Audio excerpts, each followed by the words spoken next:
es lo que está pasando? ¿Y dónde está Ceuta? Te podrás preguntar. ¿Y por qué los marroquíes deciden ir a Ceuta? Bueno, porque Ceuta, que está ubicada en el norte de África, ¿por qué es un territorio español? Te podés llegar a preguntar.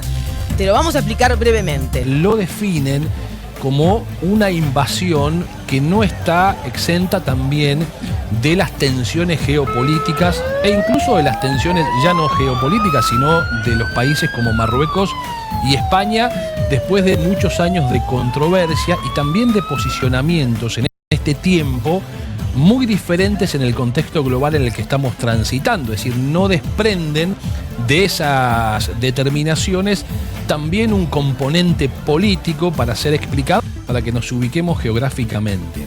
Ceuta, como territorio autónomo de España, está ubicado en el continente africano. Además, es un territorio reclamado por el Reino de Marruecos desde que se ha independizado allá por 1956. Fíjense, ahí en el mapa aparecen Ceuta y Melilla. Ceuta está casi frente a Gibraltar, digamos, para ser más brutal, y hacia el sudeste está Melilla. Son, como dijo Santi, dos enclaves ahí. En realidad esto empezó con los portugueses, que son los primeros que empiezan a navegar y establecer esos enclaves. Portugal después, toda una historia, pasa en manos de España, toda una historia. Pero los españoles están ahí desde 1497 en Melilla, al sudeste, y Ceuta, que es la que estaba más arriba ahí. Claro, tuvo dos fundaciones, Ceuta. Dos fundaciones, todo ese tipo de historias. Pero lo importante acá, si queremos decir, es que el Estado marroquí reclama eso como propio. ¿Está? Ahí a la derecha, arriba a la derecha, vamos a ahí a la derecha, pongo para recordar un poquito, porque a veces los españoles también te dicen, nosotros el tema de Gibraltar, que está colonizado. Guarda, los muchachos hicieron un acuerdo después de la guerra de secesión española, en 1713, donde le cedieron a perpetuidad el peñón a los británicos. Pero lo pongo para no medir, viste, lo mismo las cosas, es más bien complicado. Poner un poquito más a la derecha, la Marcha Verde, que lo estábamos hablando con Nico y con Santiago. En el 75 no había muerto Franco, estaba ya por morirse, pero hay una marcha verde impulsada por el gobierno de Marruecos, masiva, miles y miles de personas avanzando sobre el Marruecos que controlaba España. Marruecos que controlaba España no porque España hubiera conquistado, sino porque venía después de la Primera Guerra Mundial, un protectorado que pusieron franceses y británicos, toda una historia complicada. En esa marcha verde, España desplegó el ejército, fundamentalmente la Legión, para pararlos, pero no entraron en combate y se trató de evitar todo el problema. José Luis, ¿cuál es la vía legal para entrar desde Marruecos a España que no está evidentemente siendo conseguida por parte de estos migrantes? O sea, las trabas son muy altas. ¿Por qué no pasan por una ventanilla como en cualquier frontera del mundo? Esa es mi pregunta. ¿Qué le está impidiendo a estas personas entrar legalmente? Yo creo que el problema no es en ese sentido de que sea difícil el hacerlo legalmente, sino ya la cuestión está en que si se está facilitando esa entrada de otra forma, pues ahí yo creo que radica esa cuestión. Y por eso las autoridades marroquíes se han puesto ya en la frontera y están tratando de dispersar a la gente con camiones hidrantes y gases lacrimógenos, porque es una verdadera crisis migratoria. Las autoridades de Marruecos intensificaron los controles en estaciones de transporte y carreteras del norte del país para frenar el traslado de jóvenes en el marco de lo que ya se considera la peor crisis migratoria bilateral de los últimos 5 años.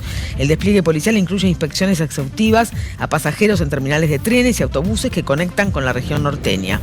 Este operativo de contención busca bloquear preventivamente el avance de grupos de personas sospechosas de intentar cruzar hacia el enclave español, respondiendo así a la tensa situación fronteriza generada tras el ingreso masivo registrado en las últimas horas. Un posteo que hizo el presidente del gobierno español, Pedro Sánchez, que dice lo siguiente: el gobierno gobierno de España está volcado en dar una respuesta inmediata a la situación en Ceuta. Estamos movilizando todos los recursos necesarios, trabajando con las autoridades marroquíes e internacionales y preparando las medidas necesarias para recuperar la normalidad lo antes posible. La Marcha Verde del 74. Es impresionante. Y acuérdate pero vean que eso, Marruecos siempre quiso Ceuta y Melilla, las reclamó, no me extrañé que esto es algo orquestado de complicarle la situación a España para que España termine De una decidiendo España irse. que está regalada. Sí.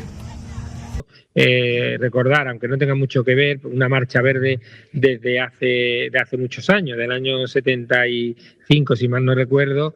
Entonces siempre hay ese miedo, porque en Marruecos hay veces que reclama la soberanía de Ceuta y Melilla como ciudades marroquíes, y bueno, pues ahí a veces hay un ten con ten que normalmente no pasa nada, pero cuando se ven estas situaciones y estas imágenes, pues el miedo es libre y la ciudadanía, pues lógicamente tiene miedo, hay especulaciones, hay rumores, hay bulos, incluso he visto personalmente algunos conatos de incidentes, pero gracias a Dios hasta el momento todo transcurre con normalidad. Y segundo, establecer con el gobierno de Marruecos, el gobierno soberano de Marruecos, unas relaciones correctas, cordiales y probablemente, y esto también es más un tema político que médico, quizás haya que revisar la ley de extranjería como están pidiendo muchos partidos políticos, porque al final esto que estamos viendo son dramas. ¿Qué haces?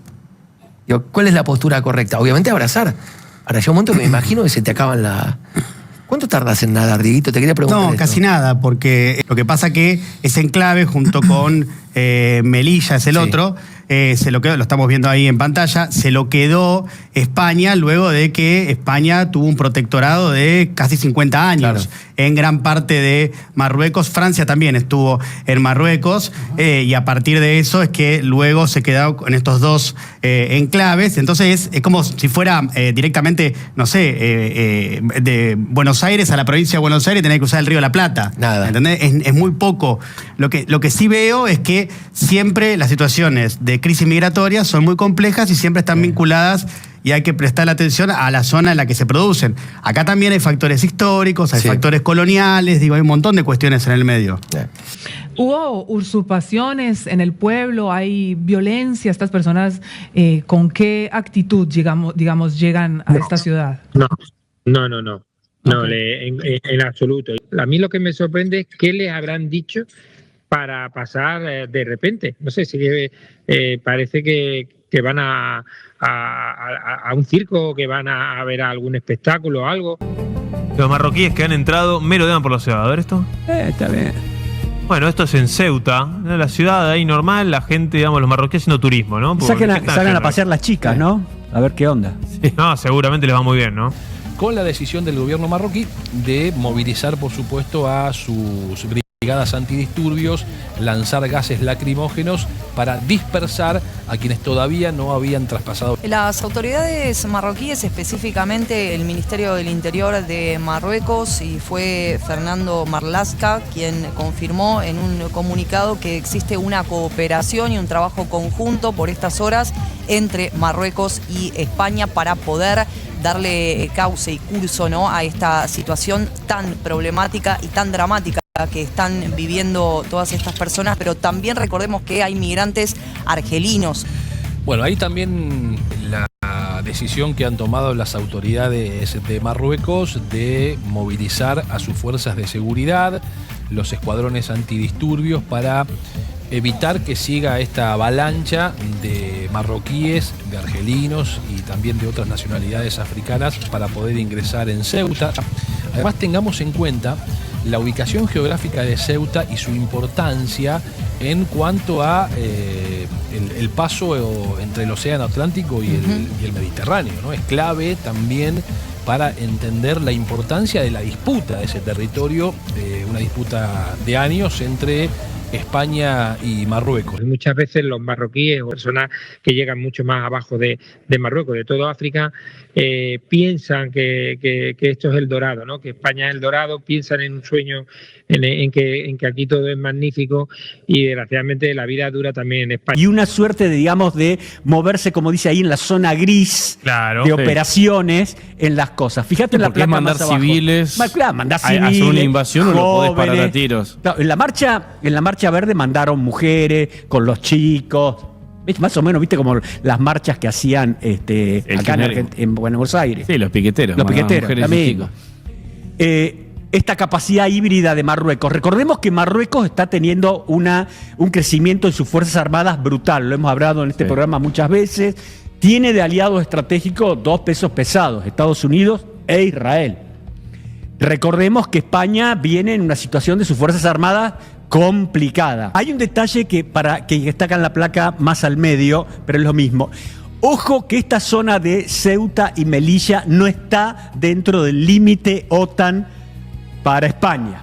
¿Qué quiere decir esto? La OTAN no toma este problema como una cuestión de la seguridad. Buen punto. Guarda, buen punto. No lo sabía. El problema de España. No lo sabía eso. Claro. No lo sabía eso. Buen punto ese. Buen punto. Y después, por último, lo de la zona gris que aparece ahí en la placa. Claro, zona gris es un término que se está usando en los países civilizados para mencionar cuando la contienda entre fuerzas en oposición, Estado, lo que sea, manejan un mix de presión militar, presión económica, política, te amenazo. Sí, que no puedes usar las normas normalmente de la guerra porque estás lidiando con algo que no es otro ejército regular. Claro, pero acá tenés una masa de 20.000 pibes, ¿qué vas a hacer? ¿Vas a empezar a ametrallarlos? Yo leía gente que supuestamente sabe de defensa, hablar de la zona gris como si fuese un territorio. Como si no fuese de un país y de otro, entonces es una zona gris. No, es un ambiente, querido. ¿Me entendés? Territorialidad, ¿me entendés? Zona gris. No, acá está país A, país B. No, y operan en la zona gris territorialmente, ¿me entendés? Donde hay mucha ceniza, será. Claro, gris ceniza, gris claro, todavía, viste, están pensando. La zona gris deben pensar que es el punto, digamos, el espacio de contacto entre dos fuerzas, ¿no? El espacio donde no está ni uno ni otro, ¿no? El espacio de fuego. Decía María, la frontera de Marruecos-España la controla Marruecos. Si Marruecos quiere, entra gente. Si Marruecos no quiere, no entra gente. Y nosotros no pintamos nada. No puedo hacer ese tipo de valoraciones, pero la realidad nos pone en evidencia a todos. Ahora mismo la ciudad está colapsada. Están colapsadas. Es una marea humana sin precedentes. Lo de la famosa crisis migratoria de mayo del 2021 no tiene comparación con los episodios que estamos viendo en nuestra ciudad en estas últimas horas. Y estas imágenes seguramente se van a multiplicar por miles y miles. Y no es ficción, no es ciencia ficción, pero me parece que es esto, ¿no? Es algo mucho más profundo que un tema de título de migración, ¿no? Tiene que ver con el mundo hacia el que vamos y en el que ya estamos. Es un tema, una visión personal que a veces no tiene que ver con el análisis, pero sí también con lo que veo que está pasando. Es que el rey Hassan, que es el que está, Hassan II, que está en Marruecos, no ha renunciado a este tema. Marruecos no renuncia a que Ceuta y Melilla sean de ellos. Y lo viene planteando constantemente. Justamente una forma de presión para obligar a España a retirarse de las dos, diciendo no las puede controlar más. En fin, yo quiero ser optimista. Creo que al final los gobiernos tienen que actuar por la buena voluntad y al final somos vecinos españoles y los marroquíes somos vecinos y bueno, pues tenemos la obligación de llevarnos bien, ¿no? Yo creo que en general los seres humanos tenemos esa obligación.